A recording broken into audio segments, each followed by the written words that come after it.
사실 이제 오늘 정부상이 대선 따지고 보면 마지막이 아니라 마지막 방송이 맞네요. 네. 그래서 그동안 저희 그 정부상이 지난 한 6개월 동안 걸어왔던 발자취를 여러분들한테 한번 자랑을 해보려고 합니다. 네. 사실은 이제 진보 유튜브, 뭐 하는 짓이야! 화면 가리고. 진보 유튜버 방송 중에 유일하게 재미없다는 평가를 받아가면서 네, 끈덕지게 땅 한 평 없는 땅 전문가들끼리 모여가지고 부동산에 대한 얘기를 처음 시작할 때만 하더라도 사실 나도 깝깝했어. 네.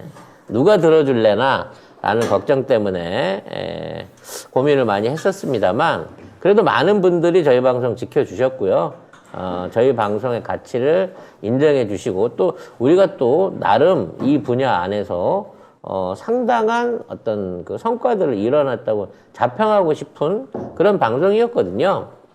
자, 그래서 오늘은 순서대로 지난 정부생의 발자취를 한번 정리를 해본 시간을 가질 건데 먼저 우리 구봉희 소장이 소회를 한번 얘기해 주세요. 소회? 네. 당신 온탕 냉탕 왔다 갔다 했잖아. 아니 저는 그거보다요. 우리가 정부생을 언제 시작했지? 이거를 생각해 봤어요. 생각보다 오래됐더라고요. 오래됐어. 네, 저희가 여름에 시작했어요. 네. 작년 7월에 저희 반팔 입고 시작을 했는데 여름을 지나고 가을 같이 보내고 겨울까지 같이 보내고 이제 봄 맞이하는 지금 저 화면이 나갈 때 우리가 반팔 입고 나갔던 첫방 모습이죠. 7월 맞아요. 19일. 네. 야, 저희가 횟수로 9개월 했어요. 그래서 어제 밤에 생각해보니까 여자친구랑 헤어지는 기분이 드는 거예요, 지금 살짝. 헤어지는 거 아니야. 그죠? 네, 우리가 이제 요때까지 우리 사실 이게 시작한 게 워낙 부동산에 대한 이슈로 정부 공격을 많이 하는데 맞아요. 사실 이게 다 가짜 뉴스였단 말이에요. 그래서 이 부분에 대한 팩트 체크를 하자는 차원에서 우리가 이제 방송을 시작하게 된 거였고 그렇게 쭉 해 나오면서 이재명 정부 또는 문재인 정부의 부동산 정책이 이재명 정부 때는 어떤 방식으로 바뀌어야 될 것이냐에 대한 얘기들을 우리가 미리 선점해서 했었죠. 맞습니다. 그래서 중요한 건 그 선점 과정, 그러니까 정책 입안 과정 중에 우리 이태경 부소장을 비롯한 그렇죠. 또 캠프 안에서 구봉기 소장이 활약을 하면서 우리가 예측했고 우리가 기대했던 것들이 나는 정책에 상당히 좀 반영이 됐다고 생각이 들어요. 네. 그리고 이걸 먼저 짚어야 될 것 같아요. 제가 그래서 이제 우리의 이제 9개월을 어떻게 지나갔는지 한번 딱 메모를 해왔어요. 네. 역시 준비성이 좋아. 네. 저희가 7월 19일에 첫 방을 했습니다. 아까 사진 나간 게 첫 방인데요. 그때가 이제 민주당 경선 중이었어요. 민주당이 경선 중이었고 그때 처음 나와서 저희가 시작했던 것은 첫 방이기 때문에 민주당 정부가 그동안 부동산 정책을 어떻게 펼쳐왔는지를 싹 한번 정리를 하고 그리고 세계 부동산 시장은 지금 뭐 보유세가 어느 정도 되는지 우리나라랑 이제 비교도 해보고. 근데 그때 코어는 그거였죠. 시간이 너무 짧았다. 맞아요.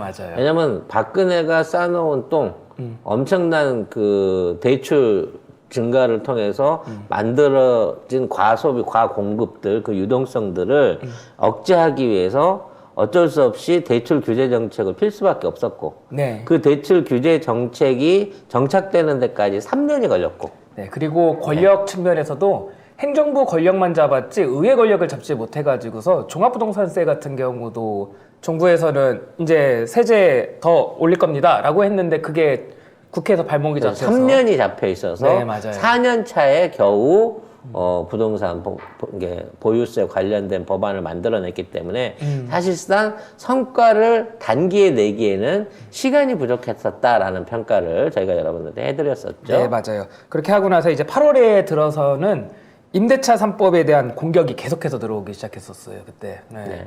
그때 전세난 임대차 3법에 의해서 전세난이 왔다라는 언론 공격이 집중적으로 써졌었고 그래서 그 당시에 우리가 그럼 3법 때문에 네. 실질적으로 피해본 사례 있으면 1,000만 원 주겠다. 네, 맞습니다. 그렇게 해서 우리가 현상금을 걸고 사례를 모았죠. 네, 그게 이렇게 기억을 되살려 보면은 제가 돈이 없기 때문에 100만 원 드린다. 선착순 한 명 100만 원, 두 번째는 아쉬우니까 50만 원. 그래서 150을 했더니 송 작가님께서 그거 900 내가 지원해 줄 테니까 그냥 1000만 원 해. 이래가지고서 판이 커지게 됐고 그래서 그게 언론 보도도 나가고 사실 그 얘기 해놓고 밤에 가서 쫄아서 울었어. 100만 원일 땐 무시하다가 네. 아니 이 양반이 1000만 원으로 해 그랬더니 알겠습니다. 그래 보도 자료를 내겠습니다. 아니 그 다음에 신문에 기사로 났어.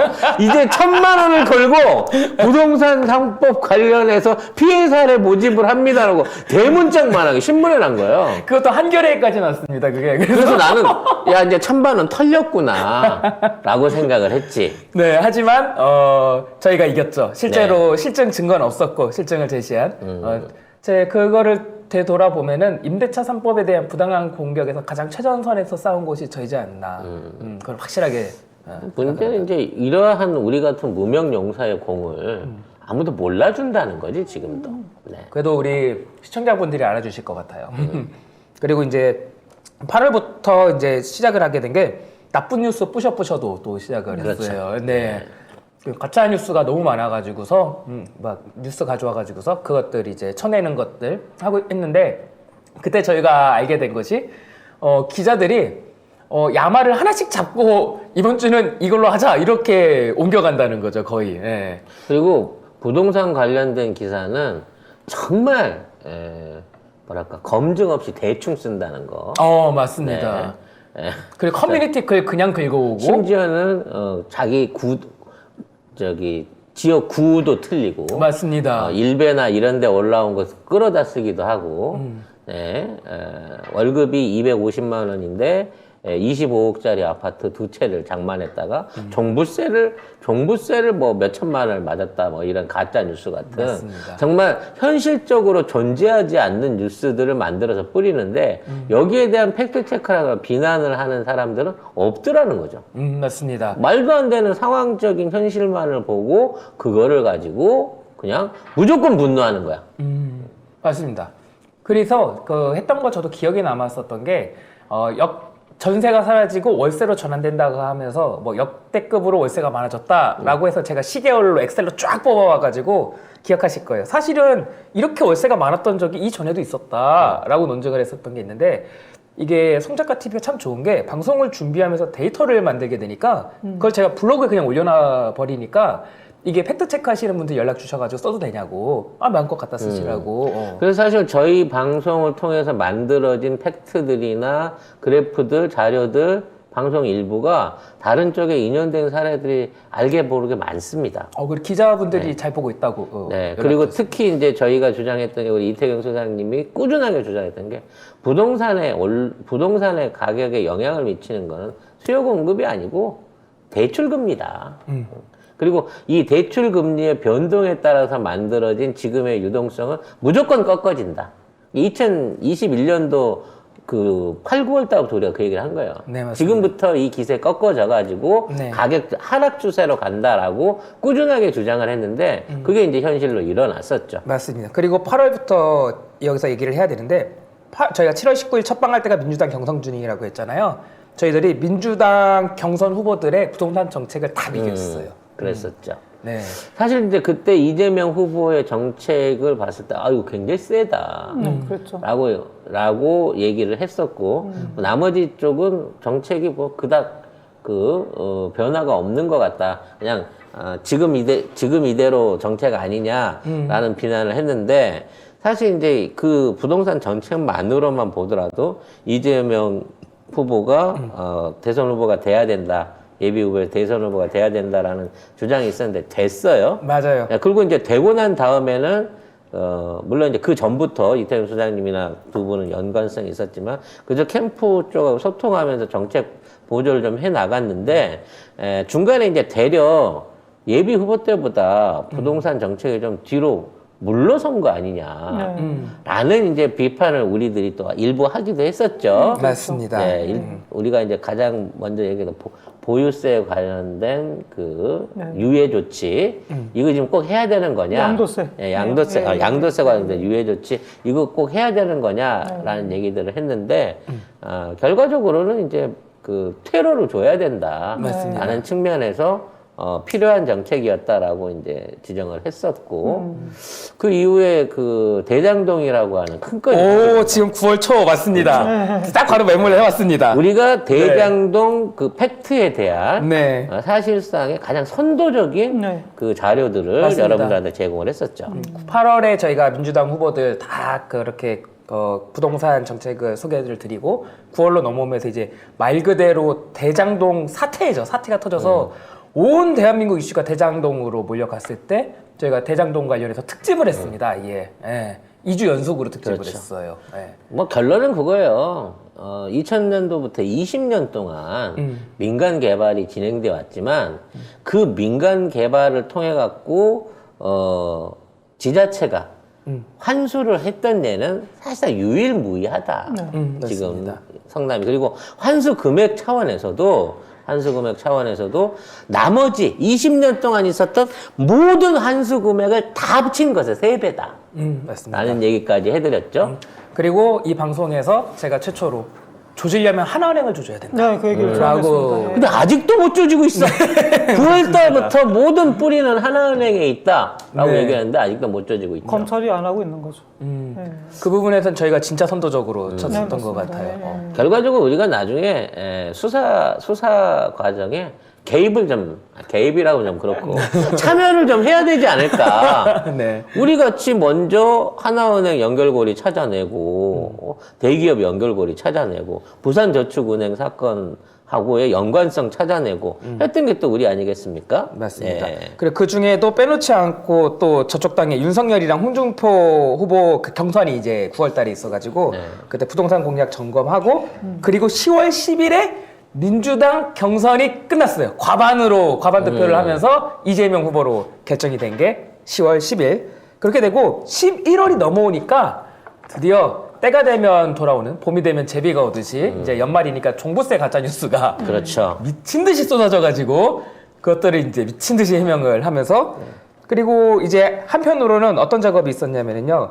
우리 지금 안진걸 소장님 모셨는데 안진걸 소장님이 윤석열 가족들의 그 부동산 비리를 미친 듯이 고발하고 미친 듯이 파헤치시면서 그래서 계속해서 브리핑을 하기 시작했습니다. 여러분 이런 얘기들을요 우리가 가장 먼저 한 거라니까요. 맞습니다. 인보 방송들 중에. 맞습니다. 그리고 우리가 예측하고 우리가 지명한 대로, 네, 분석한 대로 네. 이렇게 흘러온 그런 것들을 찾아놓고 보면 진짜 유일한 대한민국의 부동산 전문 방송은 우리가 처음이자 네. 유일했었다라는 자부심을 갖고 있습니다. 맞습니다. 네. 정부생 화이팅! 정세 화이팅! 제가 지금 왜 늦었는지 네. 어쨌든 시청자들께 네. 죄송하다는 말씀드리고 세 분께도 감정평가사님들 제가 지금 약간 상기되어 있는데 아마 왜 늦었는지 들으시면 용서해 주실 거예요. 세 분도 그렇고 애청자님들께서. 나는 용서 못해. 아무리 진짜로. 그래도 나는 이미 삐졌어. 안 돼요, 작가님. 아니, 감정평가사님들이 우리나라에서 부동산하고 재산 문제 최고 전문가들이잖아요. 그렇죠. 네. 사법시험처럼 어렵다는 감정평가 시험을 봐서 이분들이 우리나라 역사에 처음으로 특정 후보, 특정 정치 세력을 무려 371명이나 되는 대규모 인원이 방금 전에 지지 기자회견을 한 거예요. 꼭 알아달라는 거예요. 그래서 그러면 나는 가서 연대 발언하고 송 작가 TV에서 이걸 알리겠다. 근데 자, 방금 전에 세 분이 말씀하셨던 게 이분들 저희들 목소리가 아니라 부동산과 재산 문제 최고 전문가들 지지 선언문에 어떻게 나와 있냐면요. 우리는 부동산 관련 전문가로서 평생 부동산 시 안정적 국민의 재정 보를 위해 일했습니다. 천천히 읽어, 천천히. 자, 여기서부터 네. 대장동으로 온 나라가 시끄럽습니다. 저희 감정평가사 바라볼 때 성남시 대장동 관련 개발이 관수는 어느 지자체장도 하지 못했던 일을 이재명 시장이 이뤄낸 성과입니다. 대장동 단일사업에서 공공 환수한 금액은 지난 2018년에서 2020년 3년 동안 종교 도시개발사업, 택시개발사업, 산업단지 개발사업 등 대규모 사업 203개 사업에 부과한 개발 부담 총액을 훨씬 상회합니다. 방금 전에 작가님이랑 거기서 말씀하셨었죠? 이거 저희들 목소리가 아니라 감정평가에서 이 일을 직접 하신 분들이잖아요. 이재명 당시 성남시장이 추진한 대장동 사업은 개발이익 환수의 모범 사례인 것입니다. 그럼에도 불구하고 일부에서는 초과이익 환수 조항의 채택에 어떤 문제가 있는지 실제 적용에 어떤 문제가 수반되는지에 대한 내용은 뒤로 한 채 사업이익 극대화를 위해 초과이익 환수 조항을 고의로 제했다는 등의 주장을 하고 있습니다. 이 부분이 가짜 뉴스라고 규정을 하는 거고 기자들이 오늘 의례적으로 지선은 제가 많이 가보면 기자들이 질문하는 그냥 기사만 쓰잖아. 누가 지선했던데 오늘은 기자들이 많이 와서 질문하는 거예요. 전문가들이니까. 뭐 그러면 토지 수용가도 후려쳤다는 거예요. 어떻게 생각하냐? 완전 이분들이 그 정말 기자들이 좀 공부 좀 하세요. 인터넷에 찾아보면 지금도 대장동 거기가 평당 뭐 600만 원이라고 하는데 그게 아니라 당시에 100만 원, 200만 원밖에 하지 않았고 다 그리고 그 성남시가 결정하는 것도 아니고 토지 수용 가액은 다 정상적으로 됐습니다. 이게 답을 해버리니까 기자들 더 이상 반박. 할 말이 없죠. 감정평가사들이 그렇게 말을. 그리고 왜 전문가 여러분들이 나서게 되냐 물어보니까 아니 부동산 전문가로서 이렇게 일을 전국의 모든 개발 사업 우리 경기 양평 이야기를 하시더라고요. 경기도 양평이나 LCT를 봐라. 그런 식으로 다 헤쳐먹었다 민간인들이 부동산 투기 세력이. 그리고 지자체장들이 그걸 건들진 않았다. 인허가권이 있음에도 불구하고. 근데 그걸 최초로 인허가권을 가지고 그게 시비를 걸고 5천억이 넘는 돈을 공개환수한 이 모범 사례, 완벽한 모범 사례를 결과적으로 그 부동산 투기 세력의 부동산 가격이 올라가지고 그걸 막지 못했던 당시 성남시장으로서 어쩔 수 없던 한계를 가지고 비리가 있는 것을 이야기해서는 안 된다고. 무슨 성남시장이 뭐 대통령인 줄 알아. 그러니까요. 만약에 대통령이었으면 그거 막았죠. 그 지자체장이 할 수 있는 역량이라는 게 있잖아요. 그 안에서 그만큼 해내기 위해서 그 당시에 얼마나 많은 고초와 또 어떤 외압을 이겨냈는지에 대한 평가가 없는 거예요. 근데 저는 이제 대장동에 대한 진실은 앞으로 일주일 후부터는 바뀌어지게 될 거고 민주당도 무조건 이제 특검을 통해 가지고 이 부분에 대한 걸 끝까지 파헤치겠다고 하는데 지금 이제 그 다행스러운 게 난 있다고 생각이 돼요. 왜냐면 이 사업이 정상적인 민간 사업이 돼서 투자했던 하나은행이 예를 들어 몇천억이라도 그 돈을 4천억 넘는 돈을 빼가 버렸으면 이거는 하나은행으로 귀속됨으로써 찾아올 수 없는 돈이 돼 있어요. 그렇죠. 근데 이거를 뇌물로 나눠 먹기 위해서 사실상 지금 보관하고 있는 상태야. 아직 이거를 환수할 수 있는 기회가 있어요. 은닉 중이죠, 지금. 그렇죠. 현재는 은닉 중인 상태에서 만배를 비롯한 무리들이 아직 못 나눠줬어. 일부 뭐 50억 급하게 받아간 상도도 토해내야 되지만 나머지 대부분의 금액들이 어떠한 형태로든지 은닉돼 있는 게 맞다는 거야. 범죄 수익 환수가 가능한 거죠. 그렇죠. 그렇기 때문에 나는 이 대장동을 꺼내놓고 나라가 시끄러워지긴 했지만 오히려 이 대장동을 통해서 이따위의 잘못된 민간 개발이라든지 이것에 대한 수익을 끌어낼 수 있는 사례를 법적으로도 그렇고 제도적으로 만들면 도미노로 다 넘어갈 수 있다는 거지. 그렇죠. 그리고 저희가 아까 잠깐 그냥 짚고 살짝 넘어갔었는데 이따가 다루려고 조금 빼놨던 얘기인데 제가 그 대장동 사건을 다루면서 개발 주권 논리에 대해서도 다뤘었어요. 그러니까 이재명 후보가 생각을 한 건 이거다. 그러니까 행정수장의 장은 우리 지역에서 개발이 일어나는데 그 개발 이익이 외부로 유출되는 것을 싫어한다. 당연한 거죠. 우리 지역에서 개발한 걸 왜 너희들이 다 가져가느냐, 민간 사업자들 등등이. 그 개발 주권 논리를 가져와서 그 수익을 환수한 건데 이렇게 할 수가 있었다 알고 봤더니 기초지자체장이 이재명 성남시장과 다른 기초지자체장을 마주놓고 보면은 다른 기초지자체장은 직무유기나 다름없다라고 저희가 그때 얘기했었던 게 기억이 나네요. 그래서 방금 전에도 말씀하셨는데 실제 여기 금감원 보고서예요. 하나은행이 지금 그 정말 말도 안 되는 윤석열의 그 정말 너무나 추악한 거짓말. 3억 5천 들여서 1조를 가져갔다는 거짓말. 둘 다 거짓말. 3억 5천이 아니라 우리 송 작가님이 여러 번 이야기한 처음에 대장동 불법 부실 대출에 1,800억이 갔고요. 그것이 이제 문제가 됐잖아요. 부산 저축은행들이 다 부실 사태 되면서 그때 그걸 윤석열과 박영수 봐준 거고 그때 이미 투자된 돈이 1,800억입니다. 땅 사고 막 이랬던 게. 그게 아직도 안에 묶여 있어요. 아직도 이자까지 2천억 정도가 회수가 안 돼 있어요. 2,400억. 근데 이거를 회수 못하게끔 끊어버렸죠, 검찰이. 그렇죠. 회수 불능으로. 그리고 그 사례 그때 이강길이나 시세부는 구속됐지만 나머지 정영학, 김만배, 남욱등이 살아남아서 조우영 그 대출 버릴 것까지 이 사람들이 화천대유 천화동인을 만들게 된 계기가 된 거예요. 그때 살아남아서 일. 두 번째 SK 최기원의 돈이 400억 또 들어옵니다. 그건 나중에 다 돌려줘야 되는 돈이잖아요. 그러니까 이 사람들이 투자금이에요. 3억 5천이 아니라. 그다음에 여기 하나은행이 1.5조를 대출해줬다고 됩니다. 땅 살 때부터 아파트 분양 사업까지. 그러니까 무료 이자들도 사실 보면 1.5조 안팎을 투자를 한 거예요. 1.5조 투자해갖고 150억 빼먹고 간 거, 500억? 그렇죠, 500억 빼먹고 간 거잖아. 그 중에서 이제 토지 배당으로만 한 4,040억을 이거는 확정이 됐고, 성남시는 니들이 가져갈 돈 얼마냐 그러는데 우리는 먼저 5,500 가져가겠다 한 거고, 나머지가 땅값이 오르면 4,040억이 돼버린 거예요. 그다음에 아파트 분양 수익이 이제 기다리고 있으니까 윤석열 말대로 1조를 가져간 것도 아니에요. 4,040억만 갔어요, 먼저.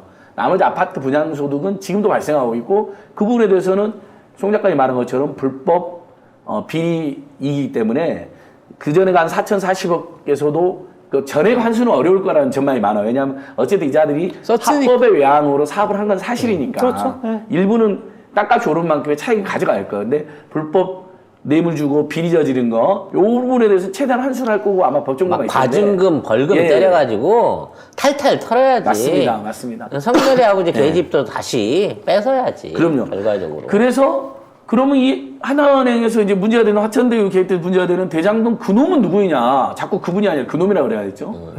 지금 조재현 대법관을 놔버린 거 아닙니까? 그 자들 이야기에서인데 그게 이제 조재현이 대법관이면서 그렇게까지 치밀하게 다 했을까 하는 의문이 도는 거 우리 추적자들 입장에서는 하나은행 김정태나 곽상도와 윤석열, 박영수 이 네 집단일 가능성이 높다는 설이 훨씬 많아요. 설득력 있어요. 조재현이도 무슨 도움을 줬을 수 있어요. 그 법원 행정처장으로서 그렇죠. 관련된 이게 대장정 관련된 사람들이 대부분 다 무죄로 빠져나오는데 압력을 행사한 예가 있기 때문에 그분으로 이제 지목되긴 하지만 네. 이거는 조재현을 포함한 법조 브로커들. 맞습니다. 왜 고문이 1,500만 원짜리 법조 고문들이 그렇게 많이 필요하겠냐고. 그러니까요. 토목회사에 예. 그전에 한 명도 없던 게 뭐 이런 차원에서 이제 다 다뤄봐야 되는 거고. 김만배 누나한테는 1억에서 1억 5천을 주자 그러잖아요. 연봉으로. 집을 시세보다 더 사주면 문제되니까 적당히 사준 다음에 그 돈은 연봉으로 1억에서 1억 5천이면 10년만 해도 15억을 환수하는 거 아니에요. 근데 그것만 주겠어요. 곽상도한테도 50억 준세려 했는데 김만배 누나한테 더 줬겠죠. 그러니까 이제 요런 것들. 그래서 진짜 저는 정말 대장동 그놈으로 주목하고 있는 사람, 주목하고 싶은 사람은 저는 김정태를 정점으로, 김정태가 하나은행이 진짜 딱 배당을 14억 가져간 11억 가져갔는데 1.5조 대출을 일으켜주고 11억 배당 가져갔는데 김정태 일당이 그만 받았을 리가 없다라는 의혹을 제기하고 싶어요. 그리고 사업이 결정적으로 성공한 게 하천대유 세력이 하나은행 컨소시엄이 성사되면서 된 거잖아요. 그렇죠. 그 성사시켜준 게 곽상도요. 근데 성사시켜준 곽상도한테만 50을 줬다는데 그러면 1.5조를 되는 하나은행한테는 더 줬어야죠. 가능성이 없잖아요. 뒷돈으로. 왜냐면 부동산 중개업자가 중개 수수료를 50억을 받아갔는데 막상 돈을 대준 쩐주한테 집주인한테 돈을 안 줘? 그러니까요. 말이 안 되지. 예. 그리고 하나은행을 늘 비호해주고 김정태를 늘 비호해준 박영수, 윤석열한테도 집도 사드리고 급매물로 나와갖고 집도 팔리지 않는 집도 사드리고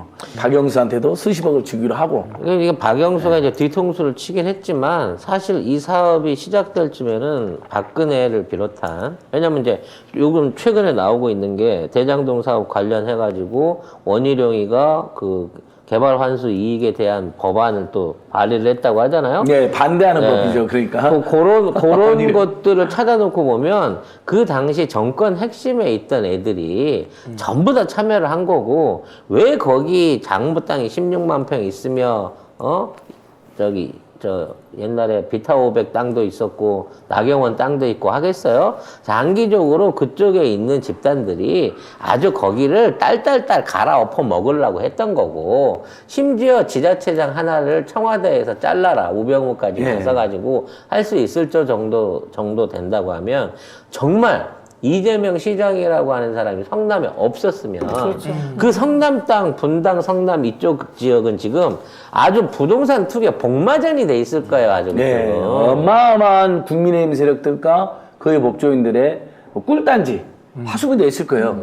그래서 50억 클럽에서 우병우가 안 나오고 최재경이 나오는 것도 굉장히 우리가 유심히 봐요. 왜냐하면 50억 클럽 역할 대부분 아는데 최재경이 뭔 역할을 했는지가 의심이었잖아요. 일단 이름이 언급되면 뭐라도 했던 놈이잖아요. 그렇죠. 최재정은 진짜 뭘 했을까? 그래서 그걸 제가 추적해 보니까 부산은행 불법 대출 1,800억 있었을 때 대검 중수과장이 수사 담당자 중수과장 윤석열이고 대검 중수부장이 최재경이었던 거예요. 윤석열 동업자였네. 예, 그때 박영수가 변호하면서 대장동 불법 비리 세력들을 일부러 살려주고 김만배가 끼어들고 변호사 소개시켜주고 박영수도 그리고 김만배가 변호사 시켜주고 그때 어쨌든 이 대장동 비리 세력의 태동인 부산은 불법 부실 대출 때 중수과장 윤석열 중수부장 최재경 김만배가 그 과정을 알고 50억 클럽에 넣어놨을 가능성이 매우 높은 거죠. 그다음에 박근혜 때 민정수석으로 마지막까지 또 뭔가를 도와줬을 가능성도 있고요. 자, 사실 왜 이게 중요하냐면요. 처음에 C7이 일을 일으킬 때만 하더라도 저축은행한테서 돈을 땡겨온 자체가 무리수였단 말이에요. 예. 이 무리수인 상황에서 저축은행이 넘어갔으면 사실은 대장동에 걸려있는 채권을 회수하면서 그 땅들이 사실상 전부 다 저축은행의 피해자들, 채권자들한테로 넘어갔어야 되는데 이게 변제 가능성이 없다고 이걸 끊어준 사람이 윤석열과 최재경이란 말이죠. 네. 이 얘기는 뭐냐면 사실상 1,800억 원을 벌어준 거예요, 이쪽 세력한테. 네. 왜냐면 그 땅을 뺏기면 대장동 사업 자체가 안 되거든요. 그래서 그 1,800억을 해준 사람한테 50억? 이건 업계의 관행 비용이 아니지. 그리고 그 1,800억을 바탕으로 해갖고 그 돈을 떼먹은 상태에서 그 땅을 활용할 수 있는 이용권, 그러니까 그 선금 줘가지고 토지 이용하기 위한 합의서를 바탕으로 해갖고 이 민간 개발이 일어났고 이걸 다시 하나은행이 엎어써서 대출을 해줬거든. 예. 그 상황에서 선순위가 없어진 거야. 맞습니다. 그러니까 저축은행이 쥐고 있었던 1,800억 선순위권이 다 없어지고 백지가 돼갖고 하나은행으로 들어갔다는 거죠. 예. 그러니까 만약에 그때 최재경 윤석열이 제대로 수사를 해서요. 대출 부럽고 조우영이가 브로커 해준 것만으로 10억을 받았네, 이걸로. 그러면 이 1,800억을 이렇게 대출을 성사시켜주고 나중에 수사를 무마시켜준 사람들은 10억보다 더 많이 받았을 가능성이 있잖아요. 그리고 이 불법 부실 대출 받은 세력 전원 구속시켰다. 그러니까 대장동 세력들 C7 이강길은 구속되고 나머지 이제 정영학, 김만배, 남욱이 이제 사업권을 가져가야 되잖아요. 근데 그 자리까지 다 탈탈 털어서 구속시키고 처벌했다. 그리고 다 환수했다. 현재 원금이 383억 이자까지 2,600억이 지금 환수가 안 됐다고. 이건 예금보험가 보고서거든요. 이렇게 나와 있거든요. 그 결손처에 돼버렸어, 그거. 그러니까요. 이건 사실상 결손처 돼버린 거예요. 근데 그 자들이 살아남아가지고 대장동에서 이강기랑 C7이 구속시킨 다음에 사업권을 가져간 거예요. 이놈들이. 그리고 최경원이하고 하나은행을 만난 거 된 거거든요. 그러니까 윤석열과 박영수하고 최재경이 이 자들을 살려줬다는 의혹이 매우 설득력 있는 거죠. 여기 굉장히 중요한 게 이 지금 박영수, 최재경, 그다음 윤석열까지가 대검 중수부 핵심이잖아요. 그렇죠. 근데 이제 사실 검찰에서 뭐 지금 반부패부로 이름을 바꿨습니다만은 한동훈이 있었던 대검 중수부의 위세라고 하는 건 정말 어마어마한 거였거든요. 그러니까 검찰 내에서 검찰이 검찰이고요. 심지어는 이제 대검 중수부장 최재경하고 과장 윤석열이 사실은 당시 가장 잘 나가는 가장 힘이 셌고, 힘이 셌고 얼마나 힘이 세냐면 얘네들이 MB 때 검찰총장이었던 한상대라고 있죠. 한상대를 최재경하고 그 윤석열이가 쿠데타 일으켜서 쫓아내 버렸단 말이에요. 검찰총장도 몰아내봤어요. 한상대가 뭔가 조치를 했는데 근데 말하자 항명하고 네가 나가라 해갖고 한상대가 진짜 옷을 벗었어요. 날라갔다니까요. 일주일도 안 돼서. 그 정도로 힘이 센 거예요, 세상에. 우리가 보면 윤석열 보면 검찰총장이 뭐든지 다 할 것 같잖아요. 근데 얘네들이 그 정도 힘이 센 애들이란 말이에요. 그러니까 실제 그 당시에 또 하나의 이제 다른 얘기로 갈라치기를 할 수 있는 게 우린 지금 대장동만 기억하고 있잖아요. 대장동 대출에 대한 게 저축은행 비리 대출과 이런 것들을 덮어가면서 요게 진행되던 시점에 박영수가 등장하던 이 시점에 뭐가 있었냐. 지금 한참 얘기가 떠오르는 선라이스가 있었던 거예요. 네. 그리고 도이치모터가 이 시기하고 또다시 부딪힙니다. 주가지다. 그리고 신한저축은행으로부터 최은순과 김건희가 미친 듯이 돈을 이상한 땡겼을 대출을 때, 받을 때. 서울대 석사 예. 그 하고 있었던 요때도 대장동하고 맞아요. 저축은행 수사에서 신한저축은행이 요 대장동 대출은 아니지만 다른 대출 불법 부실 대출 너무 많이 줘갖고 수사를 받았어요. 금감원이 고발까지 했어요. 근데 무혐의. 근데 그때도 윤석열이 수사를 했어요. 이 모든 것들이 대장동을 진행하고 있는 과정 중에 동시에 일어난 일이라는 거예요. 참 부지런하네요. 진짜 부지런한 거예요. 진짜 아주 전국구로 한두 가지 건을 일으킨 게 아니에요. 그리고 그 와중에 대장동은 진짜로 푼돈이었어. 선라이즈? 나는 그거 수조 원으로 보거든. 네. 그래서 선라이즈 관련해서는 전방위적인 이제 그 조사를 다시 해가지고 다큐를 만들려고 준비를 하고 있는데, 오. 자, 이 모든 것들이 중수부하고 윤석열하고 다 묶여져 있는데, 이러한 중수부와 윤석열을 움직였을 것으로 들여다본 핵심 고리가 삼부토건, 조남욱이었다는 거예요, 결국 아마 요 사업 안에도 나중에 파나가다 보면 삼부토건의 그림자가 어디서든지 네. 나는 튀어나올 것으로 봅니다.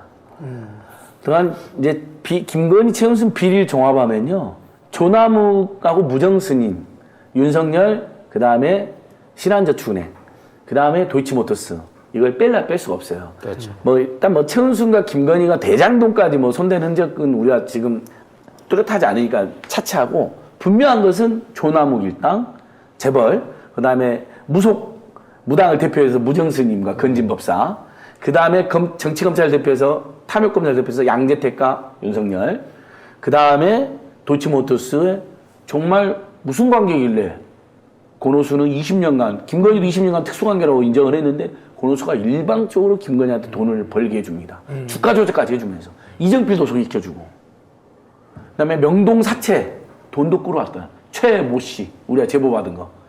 돈을 거기서 주로 댔다는 거예요. 사실 김건희가 그 주가 조작에 참여했던 10억 정도잖아요. 더 많은 돈이 도움됐는데. 그렇죠. 주가 조작을 하려면 사고 파는 그 계좌들을 유지하기 위해서 엄청난 유동 자금들을 써야 되는 네, 거거든요. 그러니까요. 그러니까 그래서 말로는 명동 사채까지. 말로는 주가 조작을 통해서 10배로 키웠다고 하지만 그 10배로 키우는 과정 중에 들어가는 비용이 있어서 주가적으로 벌 수 있는 돈은 끼켜봐 10배가 아니라 한 4, 5배 정도밖에 못 벌어요. 왜냐면 사고 파는 동안에 지돈이 들어가잖아. 그러니까요. 그래서 이런 것들을 할 수 있을 만한 재원 또는 정치적 배경, 검찰 간의 배경이 다 요 동시대 2014년이죠? 이재명 지사가 이철명 지사가 2010년, 재선은 14년. 재선이 막 되고 난 그 단계에서부터 이 모든 게 시작됐다는 거죠.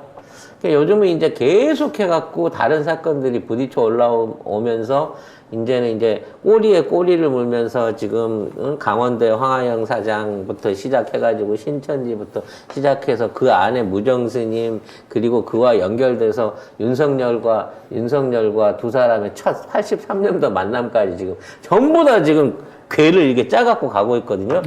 거대한 삼국지 같아요, 맞아요. 지금. 나중에 이거를 정리해갖고 다큐로 정리를 하려고 하면 진짜 10권짜리 전집이 하나 나올 수준의 방대한 범죄 드라마가 하나하나씩 지금 드러나고 있습니다. 송작가TV 원두커피. 반복되는 지친 일상.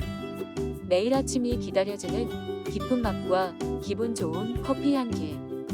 오늘도 송작가TV 커피로 하루를 시작합니다.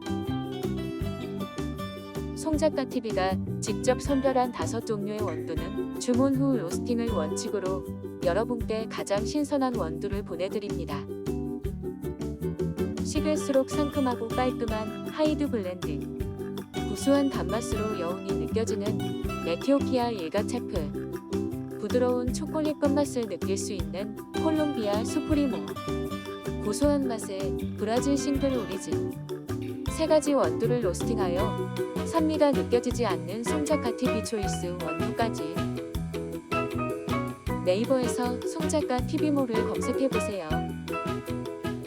요거 하나만 마지막으로 소개해드리면, 이 예금보험공사 문서에 뭐라 나냐면, 저도 저번에도 말씀드린 이제 종합이니까 정확하게 나와요. 사업 대출이 부실화된 게 이제 대출은 2009년, 2010년 동안 그 이른바 시세보나 이관계 세력들이 전화의 나무 같은 뭐 사람들 돈 받아서 1,800억을 받았다고 합니다. 근데 2단계가 대출 부실하는데 2011년까지인데 그 이유가 이렇게 나와 있어요.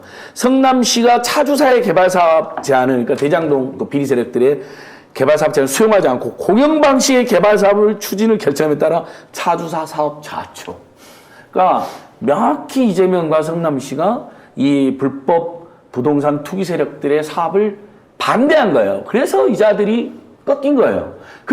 이때 윤석열과 박영수가 제대로, 그러니까 박영수는 아니면 최재경 윤석열이 제대로 수사했고 이 세력들 일망타진해버렸으면 여기는 그냥 성남시의 공영개발로 갔거나 만약에 돈이 성남시가 공영개발을 땡기면 뭐 LH를 끌어들였거나 아니면 그래도 민간 세력 중에 덜 탐욕스러운 세력들이 맞겠죠. 그렇죠. 요 과정에서 네. 이제 여러분들이 이게 일금봉사 문서에 딱 나와 있어요. 여러분들이 아셔야 될 게 이 선라이즈라고 하는 회사가 저축은한테 돈을 땡길 때는 당시에 이게 토지 개발이 확정되지 않은 상태에서 이른바 임야 나대지 같은 것들을 갖고 있었던 자기 땅이 아니야.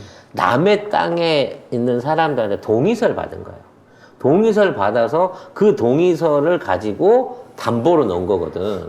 사업이 자초되면 이 동의서를 넣었던 사람들이 다 개별 땅 주인들이 소송을 벌일 수 있잖아요. 아, 원래 계약이랑 틀려진 거다. 그러면 이 땅 자체가 원하는 대로 다시 재분할이 돼버려.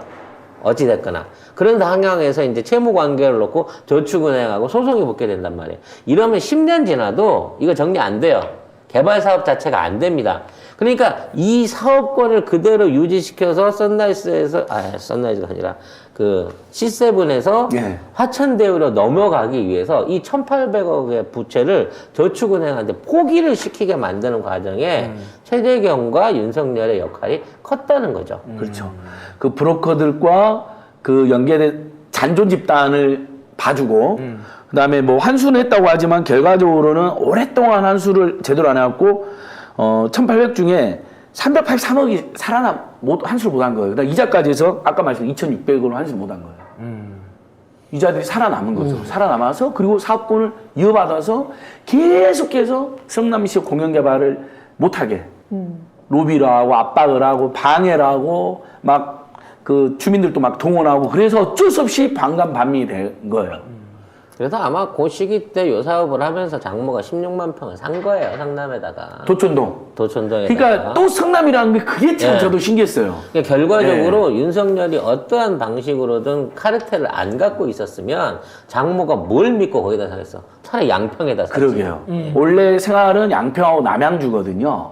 근데 성남에 도촌동에 연고도 없는데 16만 평이면 어마어마한 미니 신도시급인데 그런 장난을 친 거죠. 자, 저 아무튼 브리핑 중이었어요. 네. 예, 이제 중요한 거예요. 그러니까 그 당시 대장동이 터졌을 때 우리는 이런 얘기들을 했었다는 그렇죠. 거고. 진짜 자, 선도적으로 했어요. 그 이후에 11월, 12월 돼서 네, 뭘 10월, 11월 지금 얘기를 하고 있는데 그때부터 이제 안진건 소장님께서 계속해서 이것들을 추격해 오고 그렇죠. 있고 양평 추격 같죠. 네, 맞습니다. 지금 아마 대한민국에서 가장 전문가 아유 별말씀. 진짜로 추억의 피켓 한번 보시죠 오랜만에. 네 아니, 근데 군데. 벌써 이게 벌써 한 3번은 새로 만든 것 같은데. 네, 그래서 어떻게 됐어요? 처음에는 공공지구만 문제돼서 돈 들여서 만들었더니 갑자기 여기 병산리에서도 차명보유, 백안리에서 농지법 위반 투기 의혹, 그 다음에 강산면 교평리에서도 차명보유 의혹이 나왔고 네 군데로 늘어난 거예요. 아, 고발인 조사 갔다 올 때마다 바뀌어 있고 고발인 조사 3번 받았어요. 예. 맞아요. 경찰도 신기하게 보더라고요. 아, 어떻게 만들었냐고, 경찰에서도. 아, 저희 돈 들여서 만들었죠! 알기 쉽게 설명해 주려고. 빨리 소환하세요. 그랬더니, 너무 사건이 복잡해서 오래 걸린다고. 뭐가 복잡해요? 투기 맞는데. 막 여러 싸우다 왔어요. 안진건 소장님이 맞아요. 해를 넘기면서. 안진걸 소장 환갑되기 전에 네. 저 사건이 제대로 나는지 모르겠다 진짜로. 맞습니다. 그리고 저희가 10월, 11월이 참 뭐라고 해야 될까? 기록해야 될 때였었던 게요. 안진건 소장님이 본격적으로 이제 저 사건을 파기 시작한 때이기도 하고 저희가 새로운 시도를 합니다. 카드뉴스를 만들기 시작했어요. 예. 쫄망했죠. 쫄망했다기보다는 그래도 반응은 괜찮았습니다. 그래도 네. 새로운 시도를 카드뉴스로 가짜뉴스 같은 것들 대응을 했었고요. 그다음 근데 사실은 이거 한 번 더 짚어야 될 게 그 당시에 또 어떤 일이 있었냐면은요. 국토보유세 공격이 그때 시작됐었어요. 그때 예, 저쪽 사람들로부터 그때 캠프에서 대응을 못하고 있었는데 사실 유일하게 대응한 게 저희였어요. 네. 그리고 이거 저희들 숟가락 얹으려고 하는 게 아니라요. 네. 저희가 대응하는 방식의 이거 포맷이 네. 결과적으로 나중에 국회의원들이나 맞습니다. 그 캠프에서 대언론 또는 대국민 대응하는 방식으로 활용이 됐습니다. 저희가 이렇게 알게 모르게 역할을 한 방송이에요. 네. 그럼요. 실제로 카드뉴스 만들기 전에 처음에 문장 구성을 썼었던 것을 최백원 교수님이 그대로 가져가가지고 공유도 하시고 하면서 그것들이 일파만파 커졌었어요. 네. 어쨌든 그런 일이 있었고, 그리고 여기가 제일 주요한데 이태경 부소장님이 10월 말쯤에 거래량 그래프를 가져왔어요. 그때 확언을 했어요. 거의 확언을 하면서 이건 대세하락의 초입이다라고 그때 완전 거의 확언을 합니다. 그때 말 듣고 하시는 분들 있었으면 이태경 소장 아주 그냥 건진법사로 보실 텐데 그때까지만 해도 저 뭔 소리야? 네. 뭐 이런 분위기가 더 팽배했었죠. 저희가 저번 주에 그걸 가져왔잖아요. 과거를 다시 보면은 모든 게 뚜렷해지는데 작년 7, 8월을 기점으로 다 떨어지기 시작한다는 그래프를 가져왔잖아요. 근데 그 꺾이자마자 이태경 부소장님께서 그거를 말씀하신 거예요. 그러니까. 왜냐면 그때는 우리도 다 데이터가 없었으니까 네. 그냥 이렇게 될 것입니다 그랬는데 우리가 그걸 확인하는데 6개월이 걸렸죠. 네. 맞습니다. 네. 그래서 지금 그 말씀을 드리려는 게 이제 마무리를 하려고 하는데 저번 주죠. 2월 23일에 홍남기 그 총리가 나와가지고 확실히 꺾였다 이제는. 그러니까 무슨 말이냐면은 이 말씀을 드리고 싶어서 그래요. 저희가 정부 발표보다 5개월 앞서서 확언을 했습니다. 그러니까 거래량 급감 그래프 지금도 생각나요. 네. 작년에 비해서 확 줄어든 맞아요. 거 그렇죠. 이태경 부소장이 보여주면서 네. 이건 대세가 꺾였다 이제. 맞아요. 거래량 보면은 2020년에 비해서 2021년이 확연히 떨어지거든요. 근데 떨어지는데 신고가가 나온단 말이에요. 그래서 이런 거는 이제 보통 대세 하락의 초입에서 나타나는 전형적인 현상이거든요. 그래서 그건 뭐 확신할 수밖에 없었고, 더군다나 이제 금리가 이제 고개를 드니까 이렇게 되면 이제 금리가 고개를 들고 거래량이 급감하거나 거의 사실 거래가 안 되는 상황이라면 이건 뭐 천하문 장사도 못 버티거든요, 시장이. 그러니까 이건 시간 문제예요. 근데 이제 워낙 많은 분들이 대세 상승에 거의 8년 동안 경험하다 보니까 사실 그 경험하다 보면은 절대 안 떨어질 것 같아요. 네, 그게 참 어렵죠, 그래서 8년 동안 안 떨어지는 걸 우리가 8월부터 떨어진다고 했는데 네. 11월 가서 떨어진 줄 알았다. 이게 중요한 얘기일 것 같고요.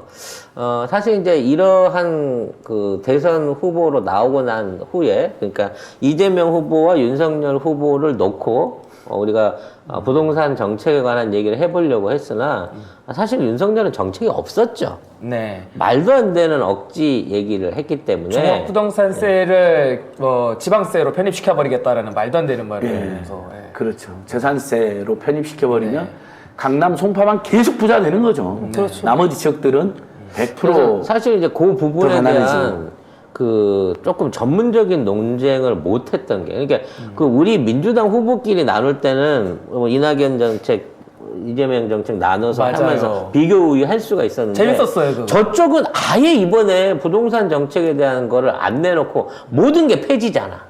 이렇게 되다 보니까 정책적인 부분 안에서 이재명 후보의 정책을 좀 더 홍보하지 못하고 있는 거는 뭐 안타까워요. 근데 네. 아니 싸움도 맛부터 줘야 싸움인 거지. 그렇죠. 나는 모르겠고 내가 되면 무조건 폐지야. 그 다음에 시장이 어떻게 될지는 그건 내가 책임질 바 아니지. 그건 전문가한테 물어봐야지. 나한테 왜 물어봐? 건진법사한테 물어봐. 뭐 이렇게 된 상황이라서 그거에 대한 정책에 대한 내용을 못 알려드린 부분은 좀 안타깝게 생각을 합니다. 일단 윤석열은 지가 무슨 공약했는지도 모르고 공약해놓고도 안 했다 그러고 그다음에 그 공약이 무슨 의미인지도 모르고 그다음에 주요 공약 이미 다 실현돼가지고 지금 짤이 윤석열 대통령 될 필요 없다는 짤이 돌아요.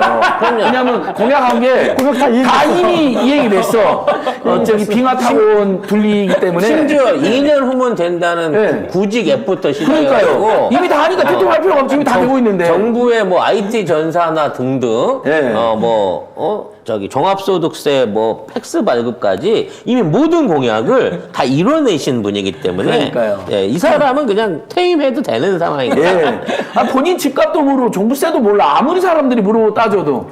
그런 사람이 어떻게 그래 종부세가 일괄일득적으로 과해서 좀 불편하신 분이 있다. 네. 지 종부세는 얼마나 되는지 알고 이야기해 줘야 될 거 아니야. 아니, 근데 지 그게 종부세도 모르는데 그냥 없애겠다. 정말 놀라운 것 중에 하나가 그게 이제 공격을 받은 지점이잖아요.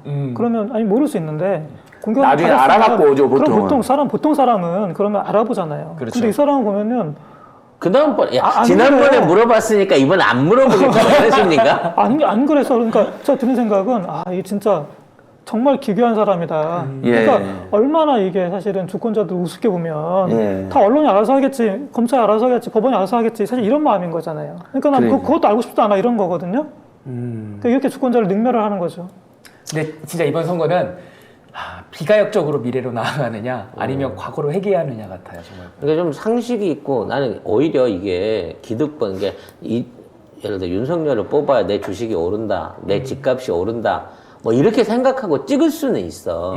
근데 분명히 아무것도 모르는 놈이고 얘한테 맡겨놓으면 집값 더 개판되고 내 집값 뭐 더욱 시장을 혼란스러워 주가 다 망할 것 같단 말이지. 그럼 이제 가진 사람들도 판단해갖고 이렇게 중요한 국가의 대사나 경제 정책, 부동산 정책은 전문가한테 맡겨야겠다는 차원에서 돌아가야 돼요. 네. 근데 이거를 무슨 원한 관계도 아니잖아. 나 몰라. 뭐 정책이 나와. 난 민주당이 싫고 무조건 이재명이 싫어. 난 그래서 저거 할라네? 라는 선택을 하는 사람이 과연 그렇게 많을까? 지금 여론조사에서 혹시라도 내가 강남 사는데 윤석열 가야지 하다가도 막상 투표장에 들어가면 이거 내가 가진 집이라도 지키려고 하면 이거 아무리 그래도 국가 대사는 이 전문가한테 맡겨야 되지 않을까? 이런 생각이 발휘되는 게 정상이 아닐까라고 생각을 하거든요. 그러니까 우리가 다 이기적인데 그러니까 자기의 어떤 이기심을 충족시키기 위해서라도 이재명을 뽑는 게 맞다는 거예요. 그렇죠. 왜냐하면 우리 얘기가 그거야. 예. 부자가 됐든 무주축자가 됐든 상식적으로 시장을 운영할 수 있고 정책을 운영할 수 있는 사람한테 맡겨야지 이게 그렇죠. 국가가 제대로 돌아가는 거지. 이재명은 제대로 된, 그러니까 그런 말이 있더라고.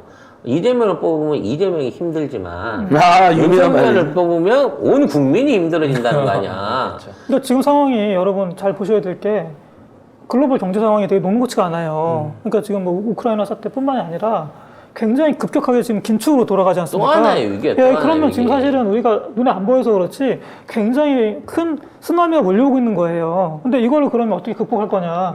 이건 정말 리더의 역량이 절대적으로 중요하단 말이에요. 근데 윤석열이 뭘 합니까? 솔직히 말해서.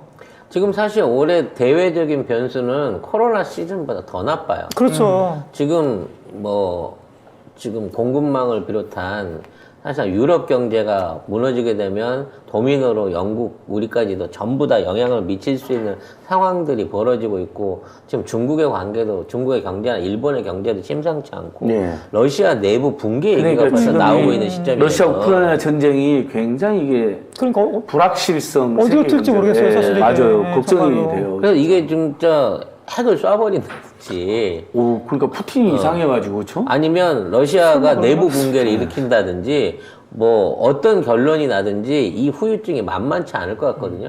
이게 탄력적으로 대비하고 여기에 대한 대책을 세우려고 하면 진짜 모든 방면에 이 능숙한 행정가가 예. 이게 있어줘야 된다는 그렇습니다. 거거든. 그런 의미에서 이재명 후보가 저는 한 20% 박빙으로 이기고 있다고 생각을 하는데 저랑 그런- 같은 분석이시군요. 네. 그러한 결과가 나왔으면 좋겠어요. 이제 지난 발자취는 요 정도 하고 네. 우리끼리 여러분들하고 이제 상의를 해볼 필요가 있어요. 네. 방송을 들으시는 분들하고 사실은 이제 처음에는 이제 그 선거에서 이기기 위해서 잘못된 부동산에 대한 가짜 뉴스와 실상을 알리기 위해서 우리가 방송을 시작했지만 이기든 뭐 진다는 상상을 안 하고 싶지만 침세번 뱉으세요. 네. 테테테. 이기고 난 후에도 우리가 해야 될 부분의 역할은 어떤 형태로든지 있을 거란 말이에요. 그럼요. 네.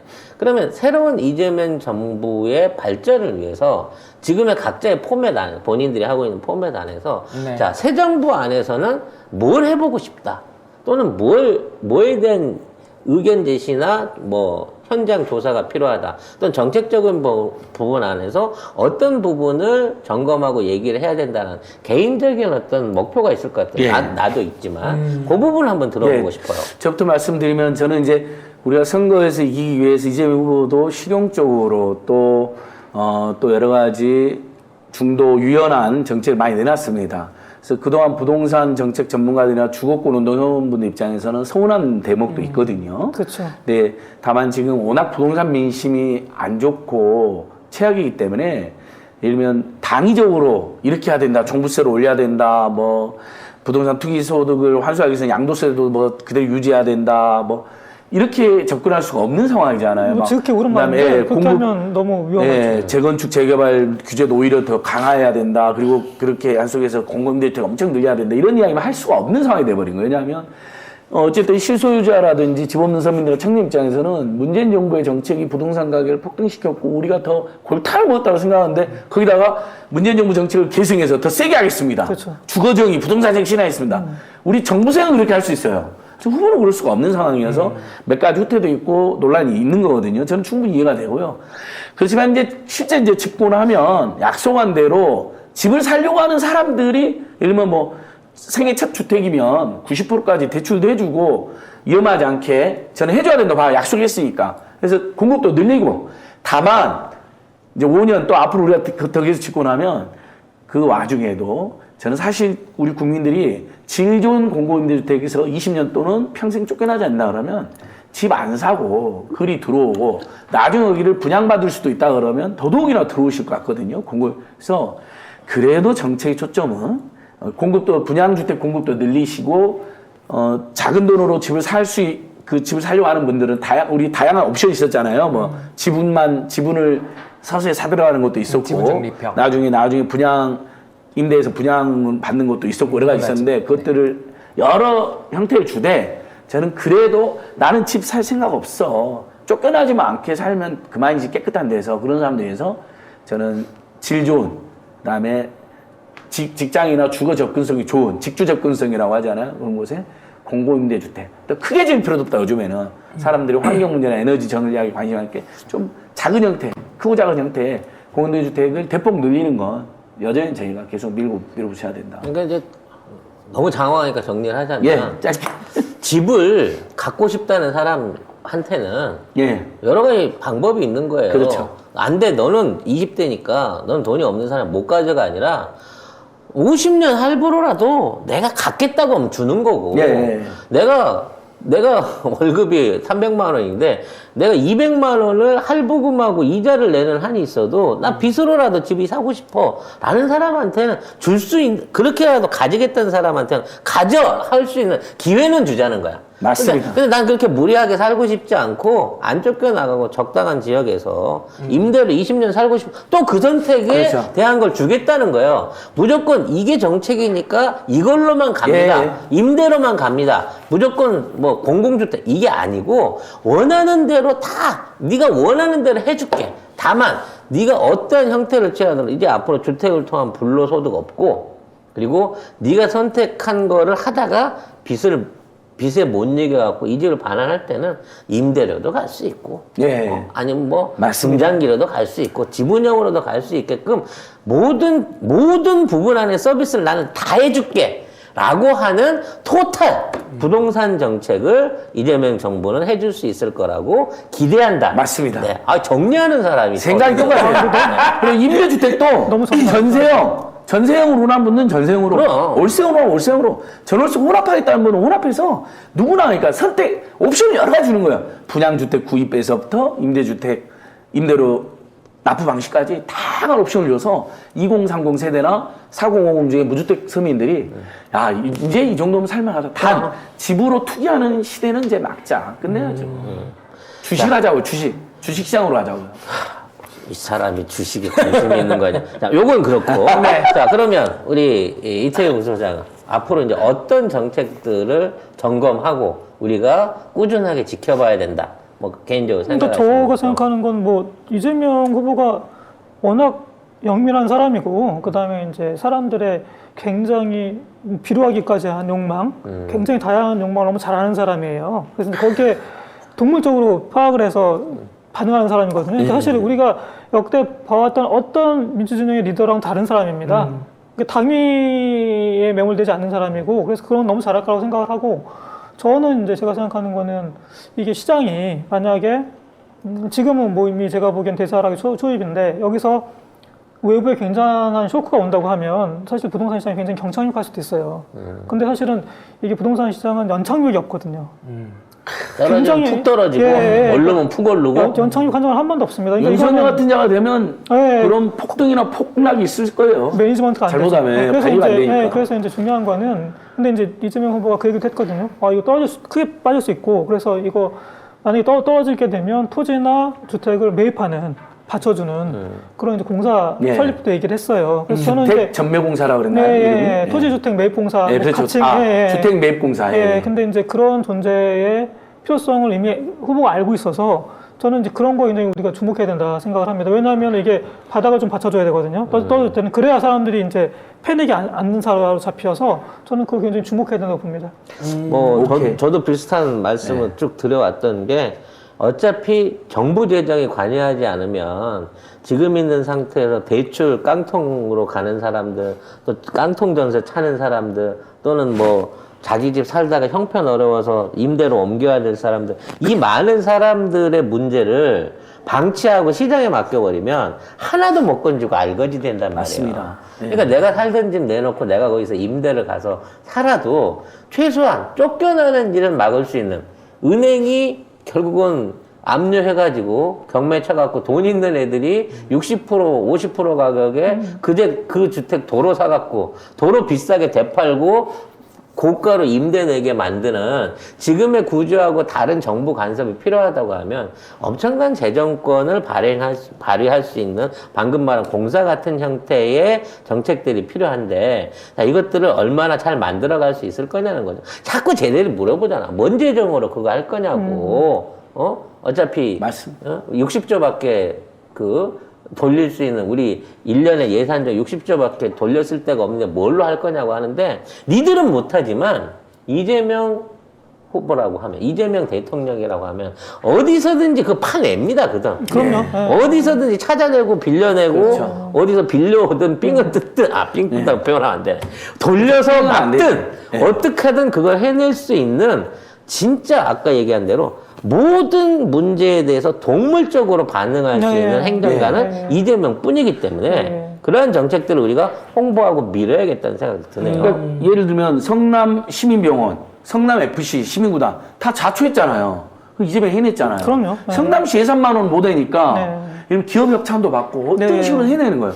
마찬가지로 주택매입공사도 국민 세금으로 올라가면 600조밖에 안 되기 때문에 어렵겠죠. 근데 예를 들면 지방정부 예산이랑 공기업 예산까지 하면 우리나라 1년에 쓸 수 있는 천자가 넘는 데고 그럼요. 이러면 일정한 소득을 이익을 만약에 준다 주택 매입을 해가지고 나중에 되판다든지 뭐 임대해서 그럼 국민연금도 일부 투자할 수도 있고요. 그럼요. 왜냐면 국민연금이 손해는 안 볼 테니까. 또 시중에 그다음에 나가 있는 시중에 기업 민간 자금이나 자금들도 유자금도 들어올 떨어지잖아. 거예요. 그 리츠 형식으로 예, 어떻게든 최근에 그게 가능해지는 겁니다. 최근에 이재명 후보가 그 얘기했지 않습니까? 그 뭐 가상자산 같은 거 만들어서 개발 이런저런 개발 있을 때 거기에 이제 모든 시민들한테 개방하겠다. 그래서 지분도 투자하게 하고 개발이 발생하면 이제 돌려주는 이익을 다 이제 공유하는 이런 얘기도 했거든요. 그러니까 그게 사실 그런 게 이제 리치예요. 사실 그건 방법은 너무 많습니다. 그러니까 걱정하실 거 하나도 없어요. 그렇습니다. 많은 분들이 이재명의 복지가 포퓰리즘 아니냐, 부동산의 포퓰리즘은 아닙니다. 다 그만한 운영 방법을 가지고 이미 준비를 하고 있고 이미 대안도 보여주고 있다는 점을 여러분에게 설명을 드려야 될 것 같아요. 자, 마지막 구본기 소장. 저는 두 분 말씀 듣는데 떨리더라고요. 다음 주 수요일 아, 이 시간이 선거 날. 선거 날이에요. 그렇죠. 게다가 이번 주 금요일, 토요일이 사전선거 날이에요. 야, 난 금요일 날 하고 끝낼 거야. 속 편하게 기다려야지. 그렇죠, 그렇죠. 떨리는 게 3월 9일 이후로 우리 앞에 펼쳐질 세상의 극과 극이에요. 예전에 코미디 프로의 이희재가 그래 결심했어 하면 네. 인간극장 있잖아요. 네. 그것처럼 완전 그게 극과 극인 거예요, 놓인 게. 이 A 길로 가고 B 길로 가갖고 달라지는 건. 네, 맞아요. 그래서 만약에 그럴 리는 없겠지만 윤석열이 당선된다 퇴퇴퇴 일단 침 뱉고 네. 되면 안 되니까 네. 네. 광화문에 갈 것 같고요. 저희 광화문에서 맨날 만날 것 같고 그다음 정말 저희가 이루는 대로 이재명 후보가 당선이 된다고 하면은 저는 두 분 이렇게 계획 말씀해 주셨는데 저는 사실 두 분 내각 들어가셔서 큰일들 하셨으면 좋겠어요. 네. 그리고 저는 정부 생활하면서 가장 가슴 뛰었던 순간이 민주당 경선 후보들 부동산 정책 살폈을 때예요. 저 어저께 아내랑 같이 거기 갔어요. 명동 눈스퀘어 앞에 후보님 오는데 응원 갔는데 후보님 올라오면서 제가 막 기도를 했어요. 아니요 뭐예요? 그러니까 제발 당선되게 해달라고 대한민국을 바꿀 사람이야. 세상을 바꿀 사람이야. 제가 이랬거든요.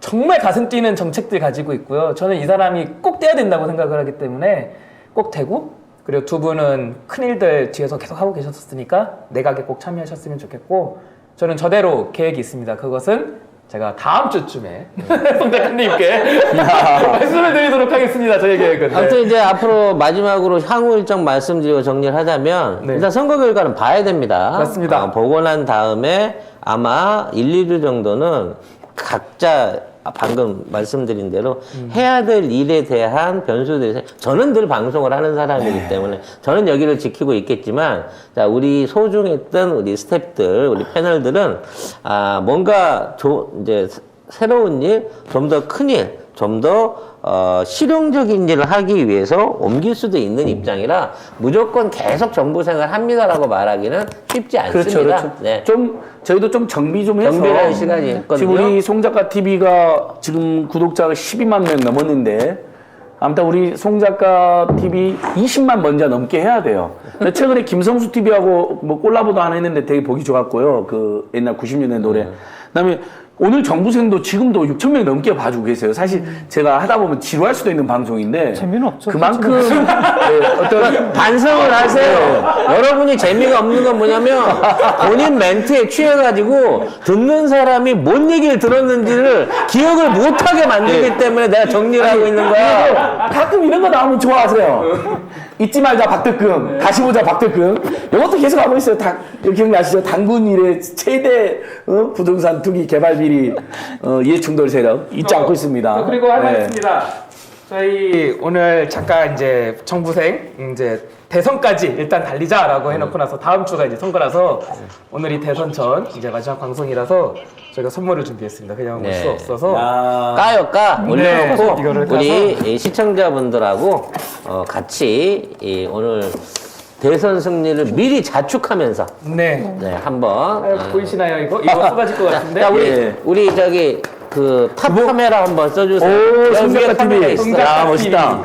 구봉기 소장님 귀엽대요. 네. 실시간 채팅창에서. 자, 이거 줘봐요. 여기요. 우리가- 쏟아질 수 있습니다. 네. 아니야, 우리 어떻게 보는 거야? 네. 우리 천장에도 카메라 있어. 오, 진짜. 우리는 먹방도 커버하는 방송. 자, 송작가 네. TV. 야. 그리고 와인도 이렇게 좀 그렇지. 준비했습니다. 그러니까 이 와인은 나중에 끝나고 드시고, 먹겠지만. 네, 소장님하고 자. 작가님이랑 스태프분들. 네. 제가 옛날에 내가 양주도 좀 주고 왔어. 저기 그대로 있다.